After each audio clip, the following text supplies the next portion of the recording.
Iran যুক্তরাষ্ট্রের শান্তি আলোচনা এখনো দুলছে অদ্ভুত এক অনিশ্চিত দোলাচলে। প্রত্যাশার প্রদীপ জ্বলছে নিভু নিভু করে। কখনো মনে হয় আজই বুঝি মিটে যাবে সবকিছু। আলোচনা শেষে হাসি মুখে বিশ্বকে শান্তির বার্তা শোনাবেন সংঘাতে লিপ্ত নেতারা, কিন্তু পরক্ষণেই সে প্রত্যাশা হাওয়ায় মিলিয়ে যায়। ভেসে আসে আবারও প্রতিপক্ষকে নিঃশেষ করে দেওয়ার হুমকি। দীর্ঘদিনের সামরিক উত্তেজনা ও টানা ২ মাস যুদ্ধের পর আশার আলো নিয়ে যুক্তরাষ্ট্র ও ইরানের মধ্যে যে শান্তি আলোচনা শুরু হয়েছিল তা ভেস্তে গেছে আগেই। বেশ কিছুদিন ধরে ফের আলোচনায় বসা নিয়ে চলছে দর কষাকষি। আলোচনায় বসার আগেই শর্ত দেওয়া হচ্ছে উভয় পক্ষ থেকে। আগে শর্ত মানা, তারপর শান্তি আলোচনা। ফলে শর্তের মার পেঁচেই বিধ্বস্ত হয়ে আছে মধ্যপ্রাচ্যে শান্তির পদক্ষেপ।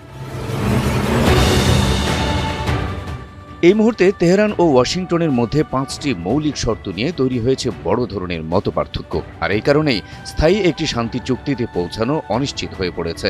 সংবাদ মাধ্যম আল জাজিরার প্রতিবেদন অনুযায়ী দুই দেশের আলোচনার টেবিলে বাধা হয়ে দাঁড়ানো প্রধান ৫টি শর্তের প্রথমটি হল ইরানের পারমাণবিক কর্মসূচি পুরোপুরি বন্ধ করা। অর্থাৎ যুক্তরাষ্ট্রের দাবি ইরানকে তাদের পারমাণবিক কর্মসূচি পুরোপুরি এবং স্থায়ীভাবে বন্ধ করতে হবে। তবে তেহরান সাফ জানিয়ে দিয়েছে এই বিধিনিষেধ কেবল নির্দিষ্ট কয়েক বছরের জন্য হতে পারে, কোনোভাবে তা স্থায়ী হবে না।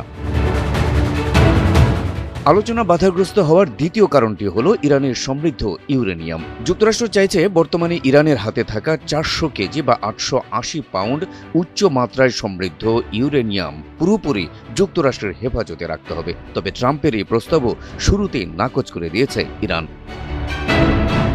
শান্তি আলোচনার পথ রুদ্ধ হওয়ার তৃতীয় কারণটি হল অবরোধ প্রত্যাহার ইস্যুতে ইরান যুক্তরাষ্ট্রের দুই পক্ষের নিজ অবস্থানে অনড় থাকা। ইরানের দাবি তাদের বন্দরগুলোর উপর থেকে মার্কিন অবরোধ না তোলা পর্যন্ত হরমুজ প্রণালীতে জাহাজ চলাচলের উপর বিধিনিষেধ বহাল থাকবে। অন্যদিকে ট্রাম্পের হুঁশিয়ারি, চূড়ান্ত চুক্তির আগে কোনো অবরোধ তোলা হবে না। শান্তি আলোচনায় ৫ শর্তের চতুর্থটি হল বিদেশে আটকে থাকা ইরানের বিপুল অর্থ উদ্ধার। একটি দীর্ঘস্থায়ী চুক্তির অংশ হিসেবে ইরান বিদেশে তাদের আটকে থাকা প্রায় ২,০০০ কোটি বা $২০ বিলিয়ন অর্থ ফেরত দেওয়ার শর্ত দিয়েছে। একই সঙ্গে সব ধরনের অর্থনৈতিক নিষেধাজ্ঞা প্রত্যাহারের দাবিও জানিয়েছে দেশটি। তবে এ বিষয়ে এখনও স্পষ্ট কোনো মন্তব্য জানায়নি যুক্তরাষ্ট্র। আলোচনায় প্রতিবন্ধকতা তৈরির পঞ্চম শর্তটি ইরানের পক্ষ থেকে একটি বড় ধরনের চমক।